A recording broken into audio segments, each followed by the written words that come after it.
Well, I think one thing that bringing forward an urban perspective on policy diffusion does is to mess a little bit with the spatial imaginations that go on when you're trying to explain how policies move around or how different policies are taken up in different locations. Because what the urban does is it first of all, it looks at a multiplicity of policy networks and flows, which are all coming together in the one place. So many ideas and practices are available for people to think about and engage with. Which ones are they going to engage with? So you get a very real sense of the agency of local actors in selecting where are we going to choose to interact.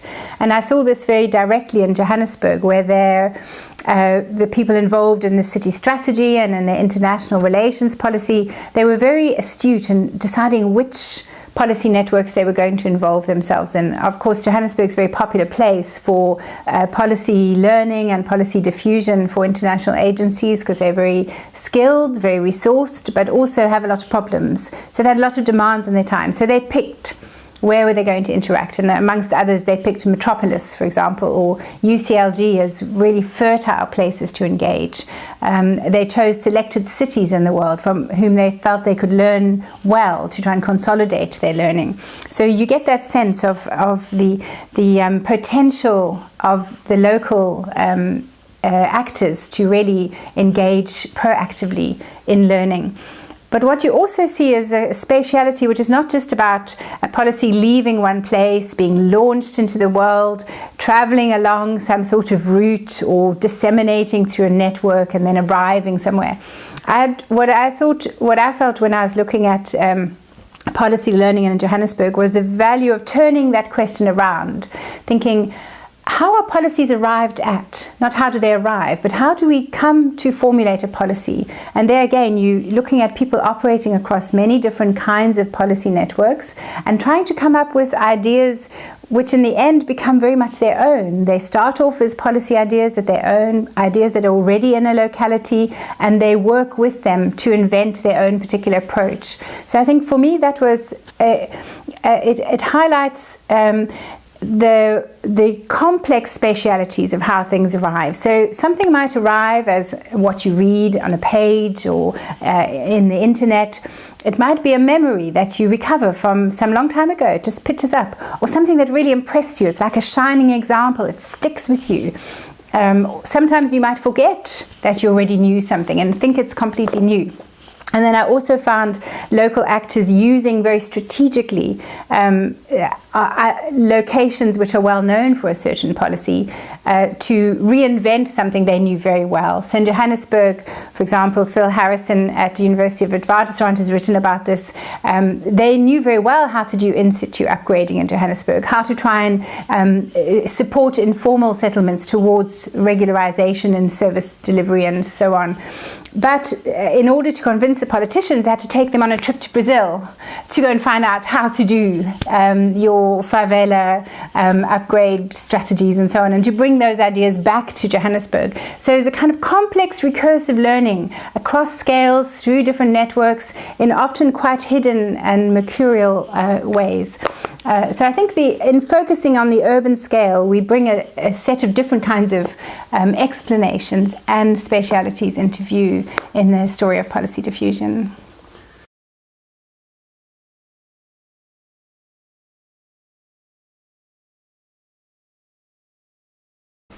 Well, I think one of the things that policy diffusion offers us is a very good example of why we could find it beneficial to compare cities in very different parts of the world, because they're already connected up.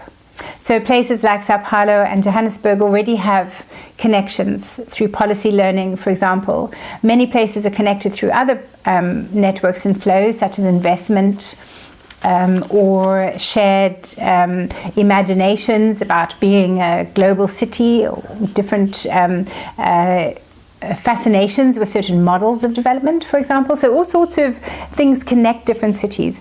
And what this invites us to do is to understand urbanization through thinking comparatively, through thinking with the elsewheres that are already making up our cities. So for me, this is, it's both an invitation to compare, but it's also a grounds for comparing. If cities are drawing on the same circulating policy ideas and are already connected together in their imaginations of their futures, then we have a substantive comparison already operating. We have already the grounds to bring them into the same analytical frame, as well as they're already in the same empirical frame. So there's some quite interesting things to think about, is how do we do comparison? What exactly does it mean to use connections for comparison? And that's quite a long and complicated story, but for example, we could look at the connections themselves as urbanization processes in which many different locations are entrained. So to understand that process, we need to look at many different sites and locations. Or we could think about as a concept or a policy travels from one place to the next, they encounter different kinds of localizations of many different processes. So they encounter perhaps a locality with its own trajectories and path dependencies. And looking across those two places, we can bring them into some comparative perspective to think harder about all the range of other things that are going on around those policy circuits. So for example, we might think about processes of governance or democratization, which are brought into view by different policy circuits.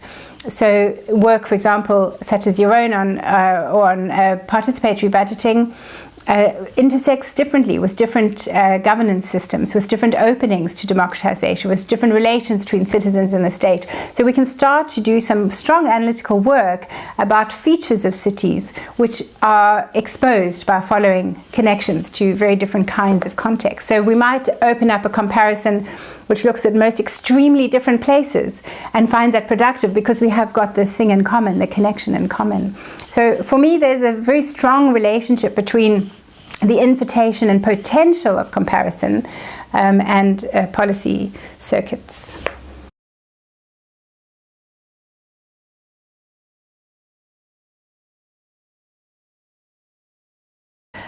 So I think the Global South as a location for theorizing has been a very important provocation, decentering the geographies of knowledge about the urban and many other things as well. Of course, a kind of northern hegemony or the stereotypical cities which were drawn upon to inform many urban concepts: gentrification, informality, suburbanization, or the idea of urban and modernity. These got certain trajectories, each of these concepts, which have often led to quite a division in urban studies. So the global north has informed ideas about dynamic, modern, developing cities at some sort of stage of advanced economic development, and ideas about development have informed many cities to be thought of as not very developed, as informalized, or as characterized by authoritarian and bizarre regimes, so not able to be brought into any kind of analytical framework.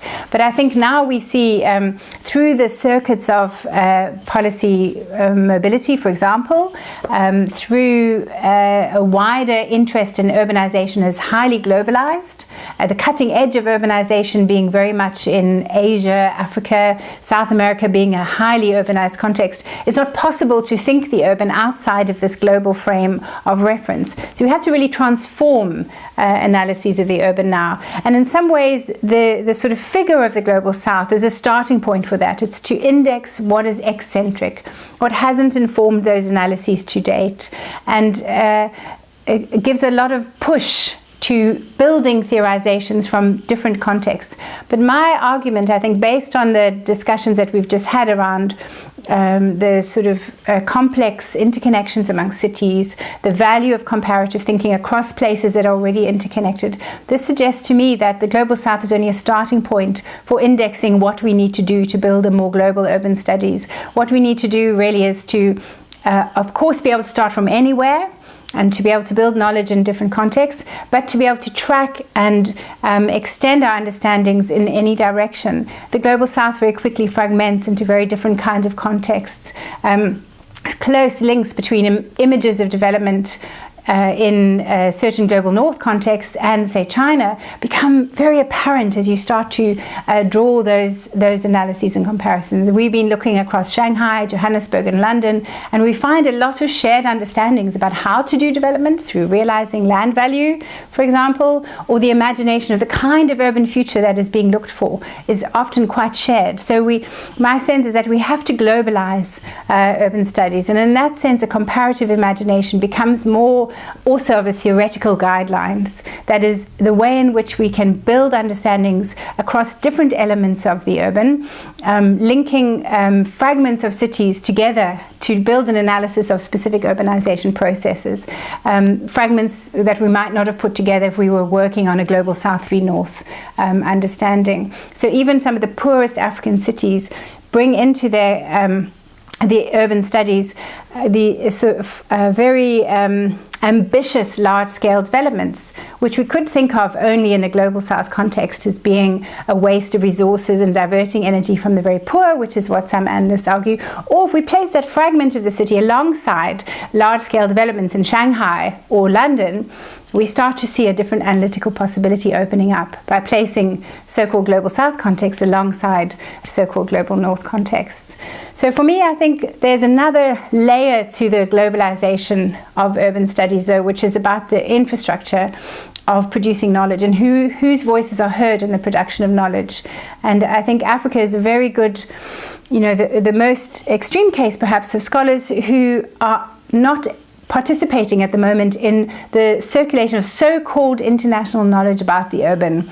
And here we have a big bundle of issues around who gets to decide what is good quality and international knowledge in journals, what languages do people write in, and what kind of resourcing do institutions have to enable scholars to have time to publish their research in a way that can circulate more widely. So strangely, we have this hyper-circulation of urban ideas through policy circuits, and in academia we have a great rift really in whose ideas and which ideas from where get to travel, get to inform our wider conversations.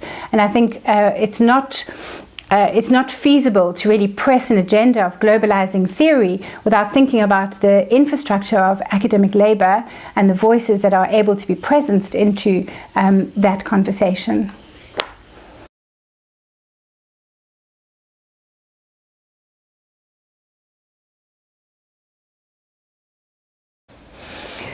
Well, I think some of what I'm really interested in terms of the future of urban studies is the generation and invention of new kinds of concepts that we might use to catch the very diverse experiences of the urban in different places. So if we're thinking about starting anywhere to produce conceptualizations of the urban, this will proliferate the kinds of concepts we can look at. So we won't just be looking with gentrification, trying to push everything into that concept, but looking at urban change in different places and what kinds of processes and analyses are relevant and interesting to emerge from those contexts, and then to launch those ideas into circulation. Perhaps they will be useful to people in other places. Perhaps they will travel a long way, have a lot of purchase. Perhaps they will remain quite modest theorizations.